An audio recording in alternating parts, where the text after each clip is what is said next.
Set in the backdrop of one of the bloodiest wars in galactic history, one being will risk life and limb to make a quick credit, and maybe, just maybe, accidentally become a celebrated hero in the process. Let's talk about him.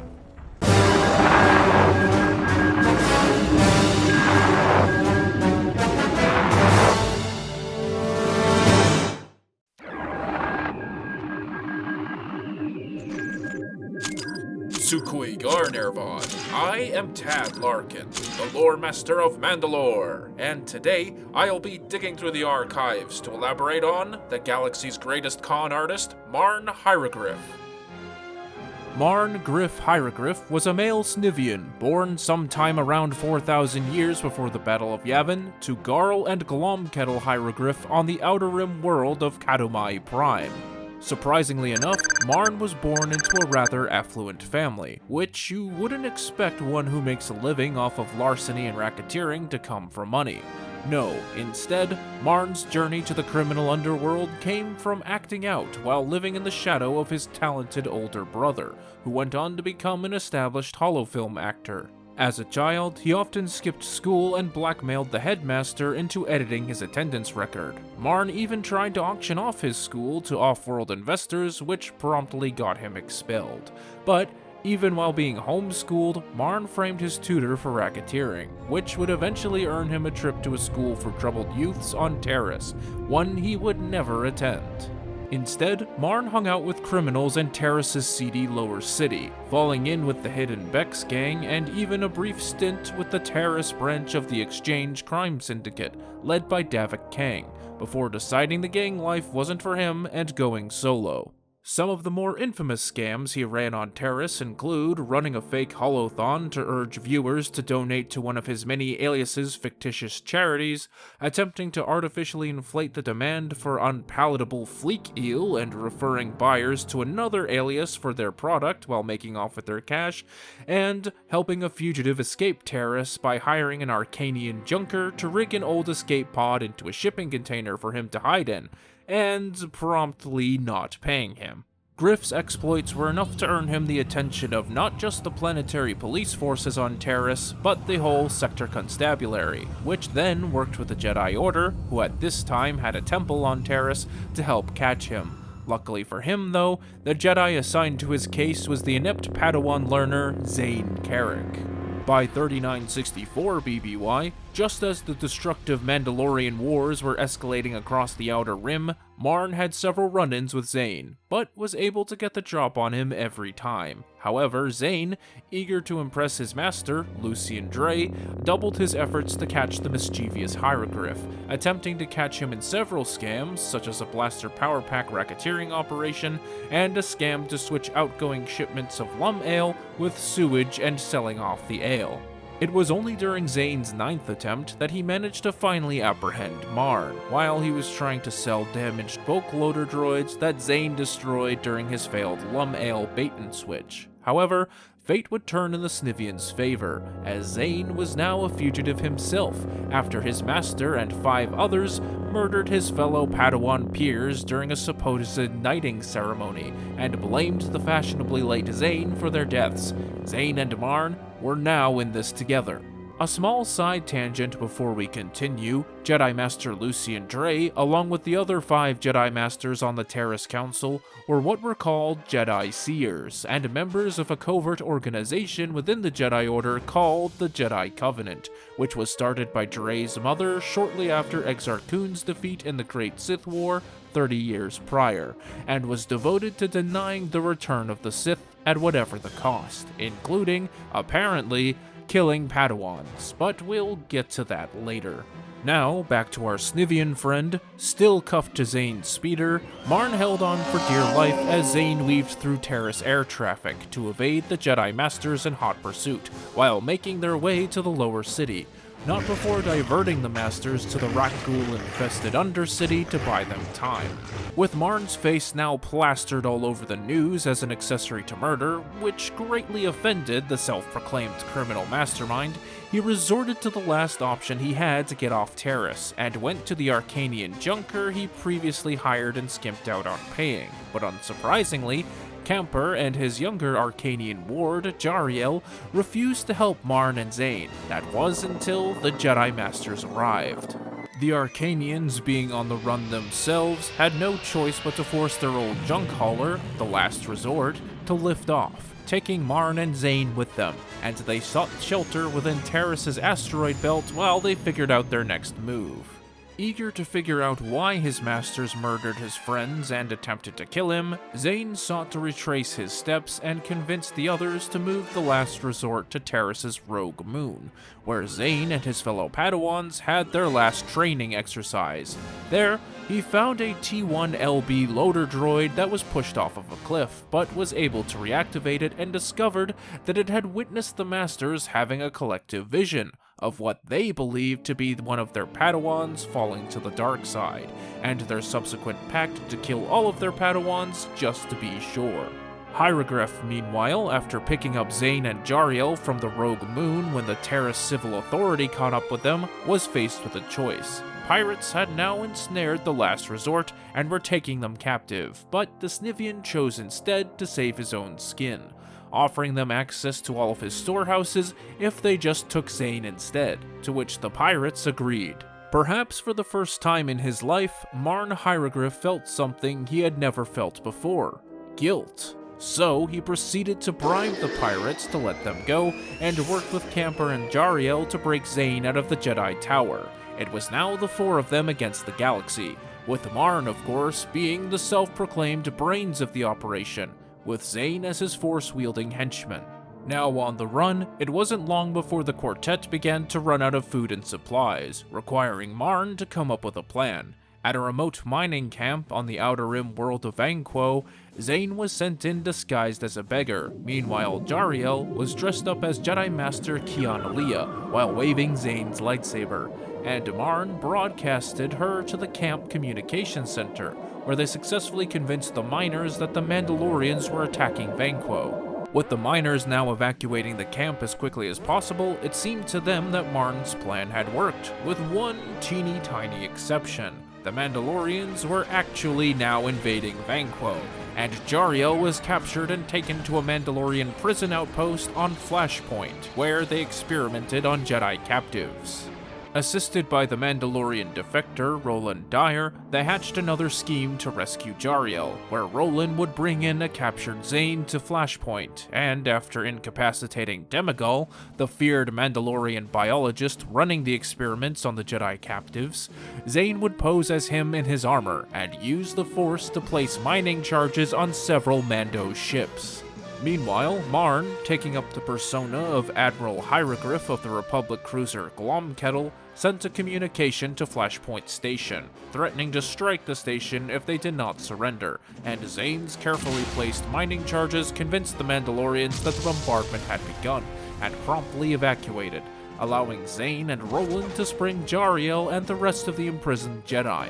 Reunited with their Arcanian friend, the next item on criminal mastermind Marn Hieroglyph's list was to unfreeze his bank account. So they traveled to the banking world of Telarath, where Camper and Jariel posed as Baron Hyro Marngriff and his aide, claiming that the account freeze was done in error, and just as progress was being made, the banking associate helping them was captured by two inept Ithorian bounty hunters, Daub and Del Mumo. To add to it, the banking associate was also Zayne's father, who was, unbeknownst to Zayne, transferred to Telarath after the incident on Terrace by Lucian Dre. The whole thing was a setup by Jedi Master Rana Tay, one of Dre's Covenant members, in an attempt to capture Zayne. She, however, severely underestimated Marn Hieroglyph's finesse and overestimated the competence of the Mumo brothers. Griff proceeded to pit the two brothers against each other, which created a flawless distraction, allowing Zayne to rescue his father, who in turn agreed to help Marn get his money out of the account. Much to his dismay, though, his Jedi henchman demanded his earnings up front, so he reluctantly paid Zayne. Now that Zayne's family was out of harm's way and Marn had his money, the group decided to go their separate ways, the Arcanians not wishing to attract any more attention to themselves by throwing in their lot with another fugitive, and Zayne wishing to continue his quest for answers and to clear his name, while the Snivian sought only opportunities for more credits. In need of their own ship, Marn enlisted the help of a Trandoshan ship thief named Slisk, who delivered on his half of the bargain, and wasn't going to let the Snivian stiff him out of the credits he owed him.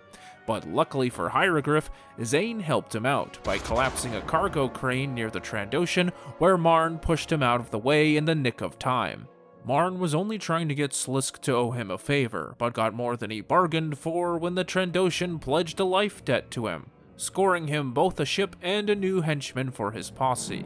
There was only one problem, however. The stolen ship was a Republic provisioning ship used to feed soldiers, and they were soon caught up in a Republic convoy heading for Serrocco.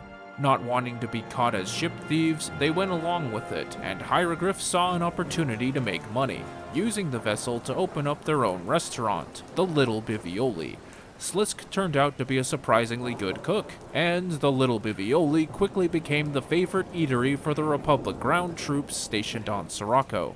While Marn enjoyed his newfound success in the food industry, Zayne was beginning to sense something wasn't right. The Republic ground defenses were stationed near Serrocco's main population centers, which was concerning enough on its own, until Zayne one day had a vision of Manda-LORE the Ultimate using nuclear weapons to bypass the Republic fleet in orbit and obliterate the planet's surface. If the Republic weren't going to fight a fair fight, the Mandalorians wouldn't either. Zayne warned Marn the day of the Mandalorian fleet's anticipated arrival that he and Slisk needed to get off-world as quickly as possible, before he stowed away on Lieutenant Carthonasi's ship to try to warn Admiral Saul Karath. Enticed by the credits earned from the breakfast rush, Marn kept delaying takeoff for each meal, but as the time for battle loomed closer and closer, they discovered that they didn't have enough fuel to take off and were stranded. The anxious and neurotic Slisk proceeded to grab Marn and hijack the nearest Republic troop ship from its sleeping pilots, making off-world just before the Mandalorians' nukes touched down. Inadvertently, Slisk and Marn saved half a battalion of Republic troops, which of course Marn took most of the credit for, and arrived to a hero's welcome on Chandrilla, where the Republic Ministry of Defense spun propaganda around their tail, spawning the legend of Captain Benegriff Goodvalor, which in turn led to holofilms starring his actor brother, as well as a restaurant chain. It wasn't long before Griff was noticed by Jervo Thalion, the head of Losan Industries, a swoop bike manufacturer, who sought the Snivian out to help find a friend of his, who just so happened to be the Senator for Terrace, Hydel Gorvis. So he was inserted into the now Mandalorian-occupied Terrace to help locate him. Joining up with the Hidden Beck swoop gang led by Gadden Thek, Marn was also reunited with Zayne, and together, with the help from a young Twi'lek, Meshin Vao, they worked to link up with the Terrace resistance movement, which just so happened to also be protecting Senator Gorvis. Mission accomplished. Well, not quite. You see, the Supreme Chancellor opened an investigation into how Terrace was able to be admitted into the Republic so quickly, and it was Thalion's wealth and influence that effectively bought Gorvis's Senate seat. So he didn't want to find Gorvis to protect his friend from the Mandalorians, rather he intended to kill him to keep his name clear, ordering one of the Mumo brothers to take care of the senator, and activating a bomb he put in Hieroglyph's suitcase when the Ithorian was subdued. Luckily, the bomb was disabled in the preceding firefight, and the senator was safe for now. However, the next glaring issue was of course the Mandalorian occupation of Terrace, and the Resistance had just gotten word that Cassius Fett, Manda-LORE the Ultimate's right-hand man, had set up his command center in the old Jedi Tower, to which Zayne agreed to be the one to infiltrate to help destroy it, with the Mandalorian field marshals still inside. The only catch was, Zayne would be working with Jedi Master Rana Tay, who was with the Resistance at this time, as well as the sister of his friend Shad, Shell, who she was convinced he murdered in the Padawan massacre. Marn, meanwhile, monitored the comm links and acted as a go-between for Gadden Thek's men laying the explosives and the Jedi infiltration team. They were too late, however. Fett had already abandoned the Jedi Tower, and his forces had located and were assaulting the Resistance base simultaneously, and utter chaos ensued. Some of the Resistance fighters went back to help defend the base, while Rana Tay broke her truce with Carrick and began trading lightsaber blows with the Padawan. In another rare act of selflessness, Marn refused to leave Zayne for dead as the operation went to hell, and managed to convince Gadden to help rescue Zayne, flying in on his swoop low with the tow cable deployed so Zayne and Shell could climb up, while Marn hit the detonator, activating the explosives. Rana Tay was killed in the destruction of the tower mere moments after realizing the error of her ways, much like Shell, who was now convinced of Zayne and Marn's innocence. With the terrorist resistance defeated and the hidden Beck scattered, Marn and Zayne briefly found refuge within an outcast village, but were kicked out following Griff's antics. Now on the run in the Undercity and being chased by vicious rat ghouls, they were found by Jedi Knight Celeste Morn, who was on a mission to find and destroy a Sith artifact. Against her wishes, Griff and Carrick followed Celeste, who discovered that the artifact she sought, the Talisman of Carnus Mur, had been taken by Pulsifer, a Mandalorian field marshal who had worked under Demigol, now trying to gain favor with Manda-LORE in his absence, and all three of them stowed away on Pulsifer's ship. Pulsifer had also recovered the financial records of Jedi Master Lucian Dre, who came from an immensely wealthy family, and therefore was of great interest to Marn.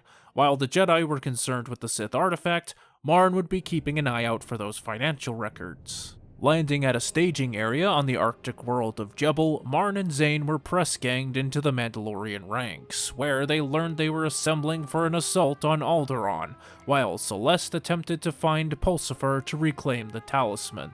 After getting his Beskar from the Warforge, the now heavily armored Griff came up with a plan. He would pose as a Mandalorian warrior and bring Celeste and Zayne to the Citadel as prisoners, which worked for the most part, until Griff accidentally discharged his blaster at full power and caused a cave-in, separating the group. Cut off from his friends and the rest of the Mandalorians distracted by others mysteriously transforming into rat ghouls, Griff had a clear path to the data center, where he recovered Dre's datapad.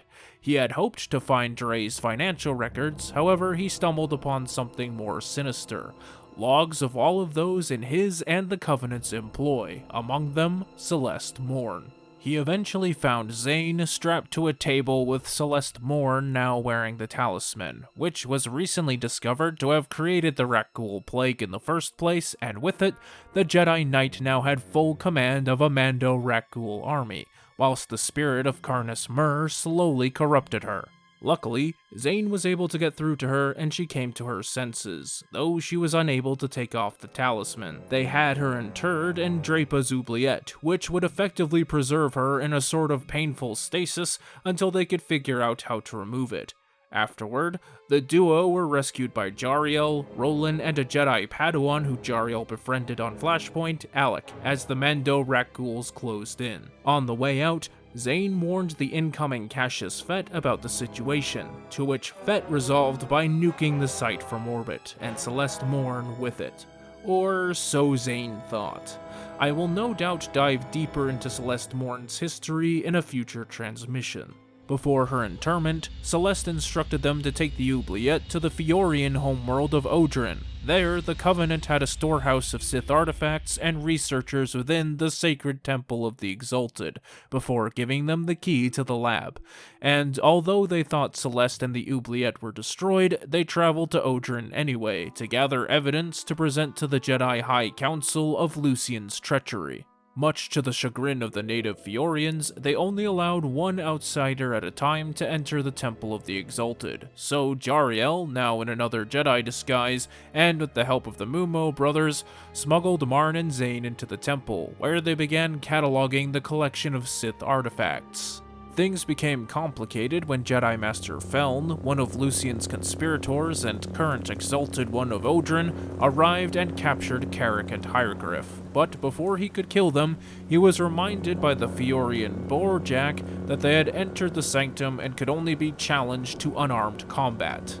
Zayne fought the best he could before opening an opportunity for him and Marn to escape, with Veln hot on their heels. But the Exalted One quickly grew frustrated and began ignoring the laws of his people, not least of all, triggering the temple's self-destruct sequence, which destroyed the temple and the surrounding village. And just as he was about to draw his wooden hilt lightsaber to slay Carrick, he discovered that Hieroglyph had switched it with a stick when he was preoccupied. The now violently angry Borjak, as well as the rest of the Fiorian villagers, rose up and killed Feln, as he was now viewed as a traitor to his people. The new Exalted One returned Zayne's lightsaber to him, and sent him and his Snivian counterpart on their way without the artifacts they needed. Or so they thought. The Mumo brothers, against Zayne's express orders, managed to steal a few Sith artifacts and stow them in their laundry hamper. It wasn't the meticulous catalog they procured, but it was something. With evidence in hand, Marn, Zayne, and company journeyed to Coruscant, and were met with a Republic blockade preventing any commercial traffic. Out of options and pursued by a squadron of Auric fighters led by Cartho Nasi, they crash-landed their ship into the hangar of the Republic flagship, evacuating the hangar and barring the doors long enough for them to hijack a Republic landing craft and continue to the surface. Little did they know, Jedi Master Zamar, yet another of Lucien's inner circle, had stowed away aboard the landing craft, and upon touchdown and meeting up with Jedi Masters Vrook Lamar and Vandar Tukari, who had earlier met with Alec and Shell to hear them vouch for Zayne's innocence, he made his presence known. But rather than felling Zayne and Marn where they stood, he threw in his lot with them, no longer believing in the Covenant's cause and putting himself at the Council's mercy. The Jedi Council now had enough evidence against Lucien and his Covenant, and with Zamar to get them through the door of the Dre estate, Griff cooked up another scheme. Him and Zayne, wearing yellow eye contacts and a fake myrrh talisman, were brought before Lucien in binder cuffs. However, Hazen, a failed Jedi Padawan and advisor to Lucien and his mother, Krinda, was able to see through their ruse, just as the Jedi Council made their move. Hazen, who had long ago fallen to the dark side, had orchestrated the Covenant and all of their motives from the shadows all along, and initiated his plan to rise up against the rest of the Jedi Order now bearing down on the Dre estate, even going as far as to hacking into the Republic fleet systems to take direct control of a few ships, which were now firing upon the Jedi Task Force.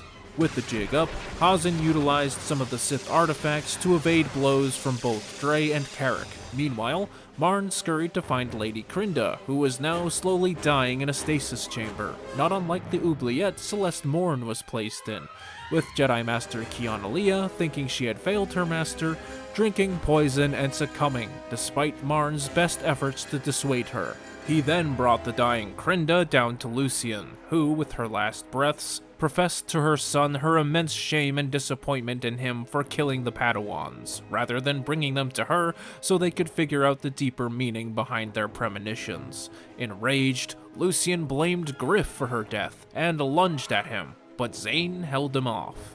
For the first time in their friendship, Zayne was able to pull a fast one over the self-proclaimed mastermind, when he staged landing the killing blow on Lucien after a statue of his father collapsed on him as a ruse to get close to Hazen. But instead of pledging himself to Hazen's teachings, Zayne sliced off the arm wielding the controls for the few Hammerhead cruisers flying overhead, and Lucien directed their turbo lasers at Hazen, not before he force-pushed them out of harm's way, as Hazen and the Dre estate were vaporized. The henchman had conned the con artist. The Jedi and the Republic covered up the debacle with the excuse of Mandalorian sabotage, acquitting Marn and Zayne and paying off their bounties. Griff assumed that this was goodbye, but, much to his surprise, Zayne left the Jedi Order entirely and agreed to continue his adventures with the Snivian mastermind on one condition. He didn't want to be a henchman anymore, he wanted to be an equal partner, to which Marn gladly accepted. While the Jedi Dropout was visiting his family, Jariel, Slisk, and Roland aided Marn in another scheme. This time, they journeyed to the planetary auction house on Matelos 3, where distant mineral-rich worlds were sold to the highest bidder. And in their new ship, the refurbished mining vessel, Hot Prospect, Jariel and Roland crashed the auction, posing as a pirate and an inhabitant of the recently auctioned off Italbos, and claiming that the world was worth far more than it was sold for, and demanding it to be re-auctioned with the proceeds going to the non-existent Italbonians. In his guise as law professor Griffomarn, Griff threatened to legally represent them in a lawsuit if the auction house did not comply, and, fearing litigation, they put Italbos back up for auction. What they didn't count on, however, was that the auction house was actually run by a representative of the RAF Syndicate, the Chevin Nunk Nonek Plarvin, who all of the Chev staff were actually enslaved to. Nunk Plarvin saw right through Griff's disguise, having worked with the Snivian before, and ordered his companions captured and him killed, but Zayne returned just as Plarvin's men were about to space Griff, and they retreated back to the Hot Prospect to come up with a plan to rescue Roland and Jariel. As had been planned, Zayne and Marn were recaptured and brought before Plarvin, but then entered Slisk, who was disguised as another member of the RAF Syndicate, and went off on Plarvin, with Griff explaining that he was actually working with the Syndicate to test Plarvin's operation, and that he failed. The defeated Chevin was tasked to travel to Jebel to be chewed out by the RAF higher-ups, not knowing that it was actually irradiated. Jariel, meanwhile, was able to break herself and Roland out of captivity with her newfound connection to the Force, or so she would think. With the Chev free to run the auction house themselves now that Nunk Plarvin was gone, Marn and company received their payday and were off to the next scam, paying his old pal Jervo Thalion a visit on his privately owned arena world to con him out of money. But Inspector Bulgriff Mandrake got more than he bargained for when Zayne, who was a fan of the dueling swoop races, entered in the games and effectively messed up his plans, uncovering disturbing information that the franchise fighters were actually supplied by an infamous slaver ring that they will soon discover Jariel used to be a part of.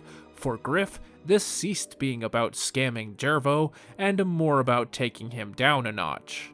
Hiding in a ventilation duct over Jervo Thalion's office, Griff overheard and managed to record a conversation between him and one of the Krish overseers that managed the franchise fighters, detailing his involvement with the Crucible Slaver Gang and a plan to kill the Gotal champion, Gothar Cleage, who was outspoken against the franchise in the finals of the famous Tandem Open.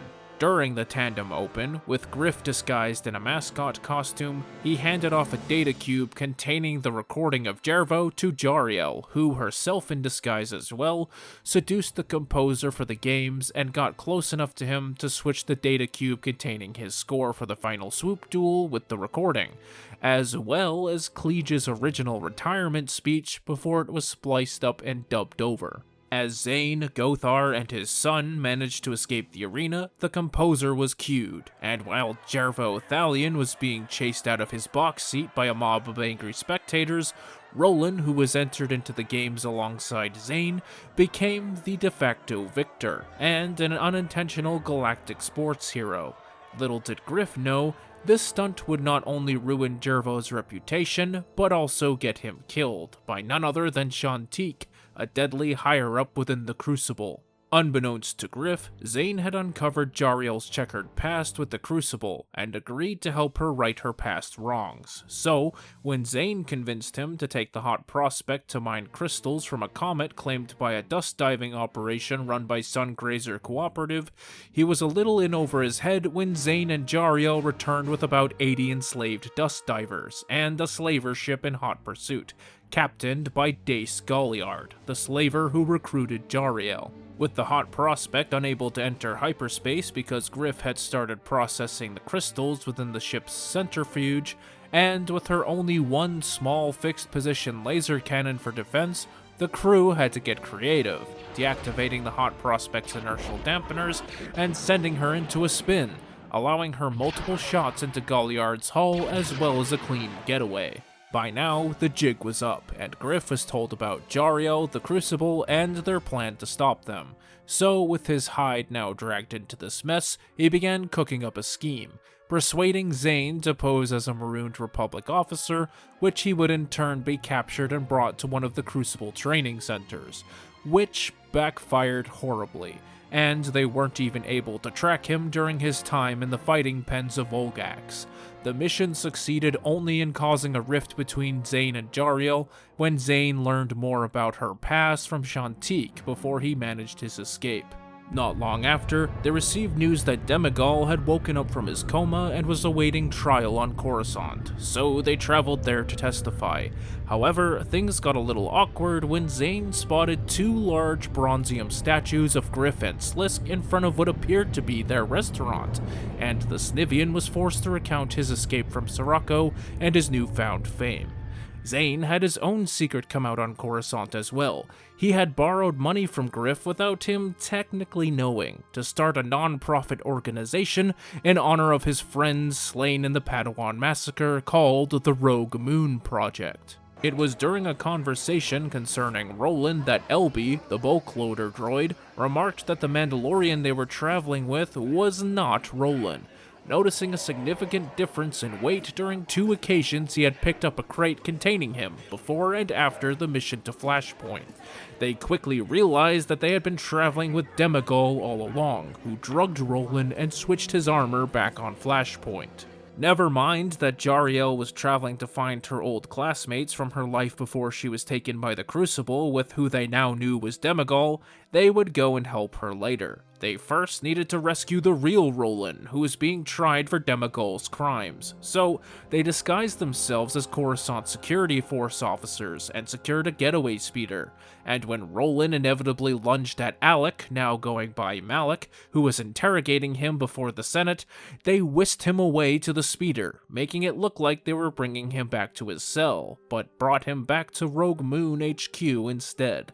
There, Roland recounted everything he learned about Demigol during his search for the reasons behind Manda-LORE the Ultimate's ambitions, which I have already explained in an older transmission of mine about Roland Dyer, and will no doubt go further into detail in a future transmission about Jariel or Demigol himself. All you need to know for now is that Demigol's real name was Antos Wyrick, a Zeltron scientist who was captured by the Mandalorians when he was younger. But he left after Manda-LORE the Indomitable's defeat during the Great Sith War, and started up his own experiments in the form of a school for gifted children that he imbued with Force-sensitive genes in vitro, among who was Jariel, real name Edessa, who he favored over his own daughter, Shantique. He later rejoined the Mandalorians and his project was to be weaponized in order to create Force-sensitive Mandalorian knights. However, all of his test subjects from his school on Osadia were taken from him by the Crucible, and his school,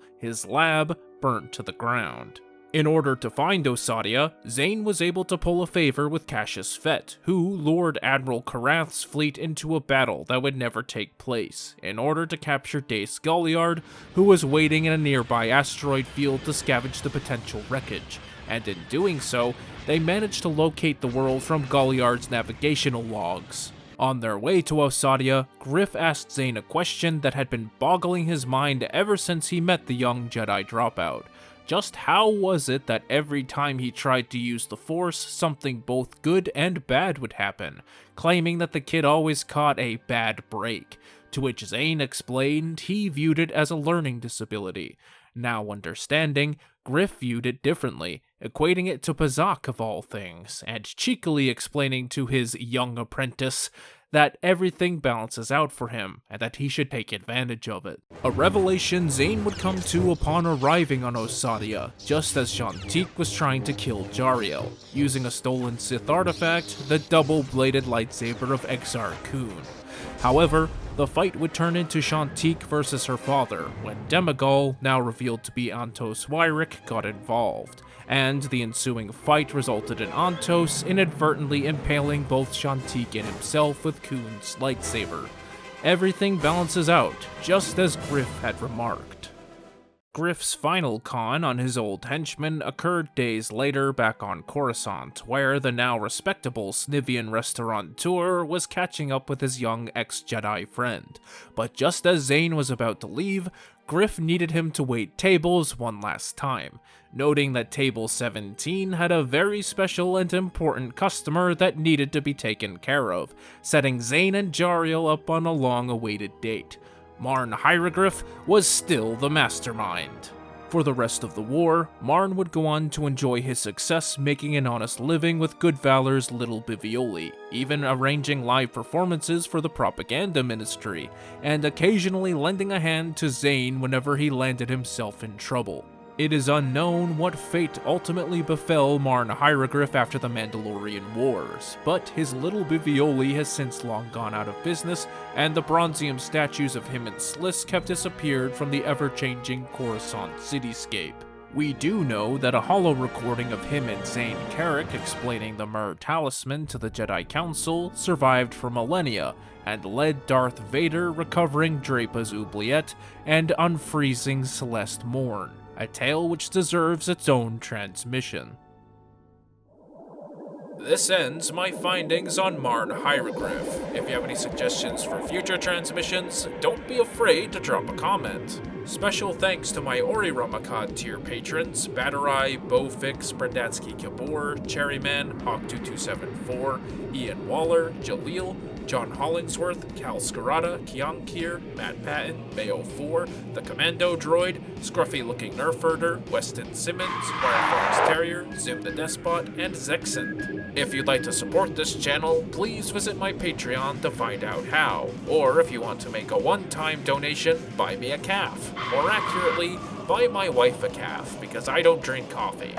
So you're really making it so I don't have to fund Mrs. Larkin's caffeine addiction anymore. Anyways, links are in the description. In the meantime, keep your comm channels open for future transmissions, and don't forget to subscribe. Tad Larkin, out.